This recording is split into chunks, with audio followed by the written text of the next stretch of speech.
ke kita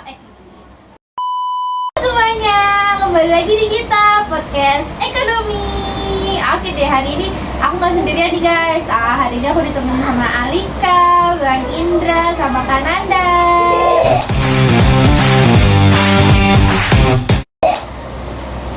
Oke deh, mungkin buat kali ini kita bakal ngomong sedikit tentang ekonomi klasik ya.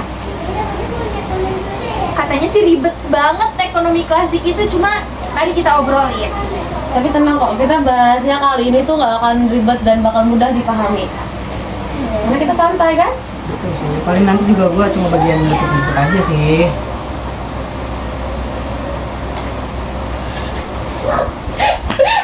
Boleh banget ya. Bukan ada kakak ya, harus tuh. Bentar sebentar lo. Lagi lagi deh. Kita kayak nungguin Kananda ngomong.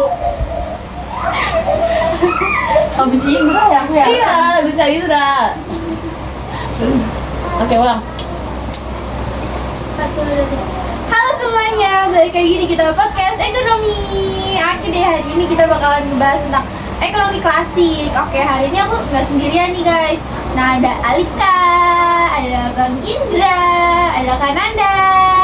Nah, buat kali ini kita membahas tentang masa ekonomi klasik. Katanya sih ribet banget ya ekonomi klasik itu, cuma mari kita bahas.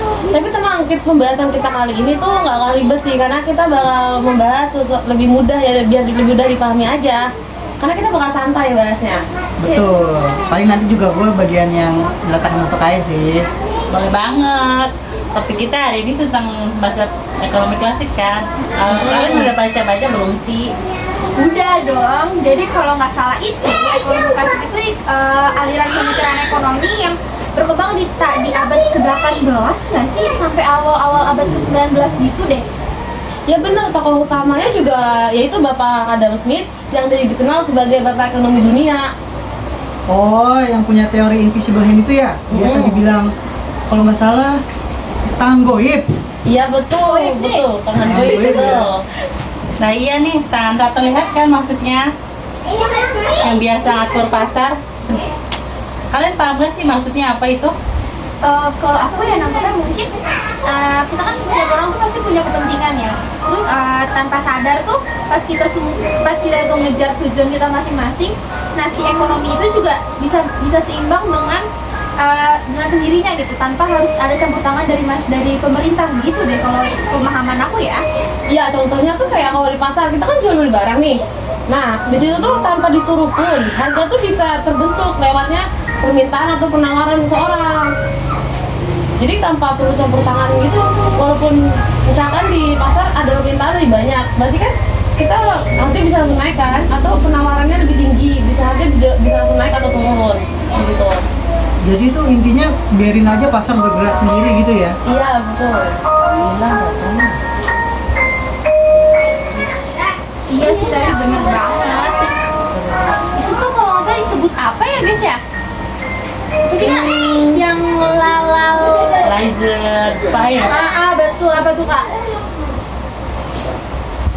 Pandangan ya? Apa pandangan? Pandangan bahwa pemerintah nggak perlu banyak campur tangan terhadap ekonomi nggak sih? Iya nggak sih? Iya. Karena dari awal juga kan si invisible hand itu ya. Iya betul. Terus kalau ngomongin masa klasik nih, aku tuh suka karena mereka tuh optimis banget sama mekanisme pasar bebas. Tapi kadang terlalu optimis gak sih guys? Iya, kayak mikir semua itu pasti sukses. Padahal kan nggak sesimpel itu kan? Iya sih betul. Tapi kalau dipikir-pikir ada sisi positifnya juga loh. Pasar bebas bisa bikin persaingan, teknologi, mendorong buat orang lebih inovatif. Oh iya, pasti persaingan itu persaingan sehat kan kak? Bukan persaingan yang Setuju nih, tapi kan beberapa prinsip masa klasik tuh ada banyak nih. Aku akan ngasih tahu kalian tuh 3, mungkin yang paling sering dibilangin ya. Yaitu harga ditentukan oleh mekanisme permintaan dan penawaran, seperti yang tadi aku bilang. Yang kedua, itu pemerintah sebaiknya tidak terlalu banyak ikut campur, karena pemerintah tuh tugasnya cuma melindungi rakyat, menegakkan keadilan dan menyiapkan sarana dan prasarananya. Yang ketiga ada individu dianggap rasional dan bertindak untuk kepentingannya sendiri. Jadi tuh sesuai kebutuhannya sendiri-sendiri aja sih. Nah, dan kalian tau gak sih guys, kalau ternyata teori-teori ekonomi klasik itu jadi dasar teori ekonomi modern yang sekarang kita pakai loh. Oke, selanjutnya kita bakal bahas tokoh-tokohnya nih guys. Ya, yang tokoh yang pertama yang tadi aku udah bilang yang paling terkenal bapak ekonomi dunia yaitu Bapak Adam Smith kan. Dia tuh nulis buku The Wealth of Nations untuk Nations untuk menggunakan invisible hand yang sangat terkenal itu. Yang tadi sudah kita bilang kan, menurutnya itu kalau setiap orang mencari keuntungan pribadi, hasilnya akan bisa membawa manfaat untuk masyarakat luas. Itu maksudnya tuh kayak kan kita jualan di pasar, mungkin dari pandangan aku itu tuh kalau kita jualan ke pasar kan demi keuntungan kita pribadi nih.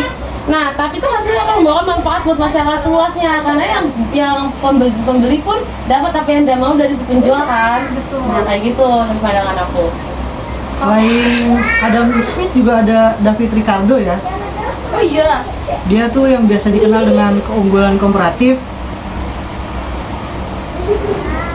yang berfokus memproduksi barang. Terus dia juga apa ya? Yang dagang sih Ekspor ya. Biar kita berekspor antar negara biar sama-sama punya untung kayaknya. Oh gitu. Terus, nah, terus ada juga tahu namanya tuh Thomas Malthus. Dia tuh punya teori pertumbuhan penduduk. Jadi tuh dia tuh bilang kalau jumlah penduduk ini tumbuh lebih cepat daripada ketersediaan pangan, itu kalau nggak bisa dikendalikan bisa timbul kemiskinan dan kelaparan gitu loh guys. Jadi bayangin aja kalau misalnya kita terlalu cepat nih tiba-tiba udah hamil lagi kan bakalan mempercepat kemiskinan juga kan. Banyak banget contohnya sekarang kan, kayak banyak pemulung yang hamil melahirkan itu kan malah jadi memperpanjang keturunan buat miskin itu kan. Apalagi minta sambil gendong anak ya sekarang. Iya, tuh. sekarang banyak kan banget. anaknya. Dari semua pemikiran itu bisa disimpulkan bahwa ekonomi klasik itu menekan pasar bebas, lebih efisien dari peran kecil pemerintah. Tapi menurut kalian teori klasik ini masih relevan nggak sih di zaman sekarang? Masih nggak kak? Kalau kakak gimana kak? Masih nggak? Masih sih, soalnya kan Tapi nggak sempurna gitu ya kak? Iya karena kan sekarang banyak faktor-faktor kayak teknologi, terus kayak kebijakan pemerintah gitu kan, terus globalisasi yang mempengaruhi ekonomi. Iya betul. Teori klasik dulu juga kan kurang memperhatikan masalah sosial kayak pengangguran gitu kan, terus kayak ketimbangan sosial tuh gak terlalu diperhatiin gitu kan sama pemikiran ekonomi Iya klasik. betul. Karena kan perbedaan zamannya ya, makanya tuh sekarang tuh muncul mazhab-mazhab baru nih, kayak yang salah satunya tuh ada Keynesian tuh. Keynesian yang menekatkan pentingnya pemeran pemerintahan untuk menjaga kestabilan ekonomi. Jadi tuh sekarang tuh pemerintahan pun ikut campur nih dalam ekonomi. Maksudnya dari mazhab itu. Oh jadi ibaratnya teori klasik ini tuh jadi fondasi aja ya untuk berkembangnya teori-teori yang lain di zaman modern sekarang.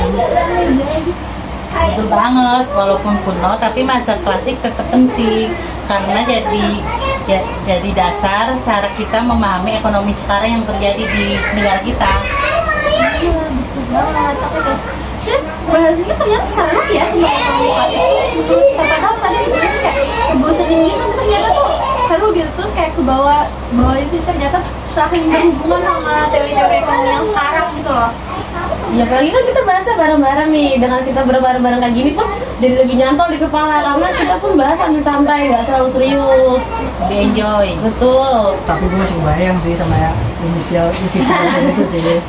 Itu paling terkenal sih. Itu kayak ini nggak sih? Apa film Marvel ya ada Beda ya? Marvel enggak sih? Nggak ada sih. Nggak ada sih Marvel. Emang iya? Nggak ada sih, adanya yang kayak Iron Man aja nggak sih? Ada nggak yang manusia yang invisible itu apa? Itu di X-Men kayaknya. Iya itu Oh, dia iya. X-Men. Beda, itu DC. Dia beda ini ya. Tahu tidak benar. Yang dia bisa ngilang, bisa panjang itu kan? Bukan? itu Fantastic Four sih. Beda gitu. Beda lagi kejauhan. Beda gitu. Kejauhan tuh. Jangan nonton film-film kayak gitu. Jangan tuh. Jadi kesimpulannya gimana nih? Jadi ternyata kesimpulannya itu masa ekonomi klasik tuh percaya pada pasar bebas ya guys. Iya betul. Terus peran individu sama sedikit campur tangan dari pemerintah itu sih guys yang aku dapat ya dari pembahasan kita kali ini. Iya, dan semakin tua atau semakin lama prinsip itu tuh prinsipnya masih relevan juga buat dasar ekonomi sampai sekarang, walaupun itu udah lampau banget ya, tapi masih sebagai fondasi yang tadi Kak Indra bilang. Mungkin cukup aja sih, sampai sini aja kali ya pembahasan kita buat hari ini. Mantap, Boleh. mantap. Apa tuh? Akhirnya Makasih banget ya. Iya. Aku jadi tahu nih tentang ekonomi masa klasik. Berkat kalian ngobrol-ngobrol seru kayak gini. Masya Allah. Oke guys, makasih banget udah dengerin kita nih. Mohon maaf banget kalau misalnya info-info dari kita tuh sedikit melenceng gitu guys. Mungkin nanti bisa kita pelajari lagi gitu. Mohon kritik dan sarannya guys. Boleh ditambahin juga. Boleh, bener banget, boleh ditambahin, boleh dikasih masukan. Lebih baik kita ke depannya kayak gimana. Oke, dadah semuanya. Terima kasih. Terima kasih.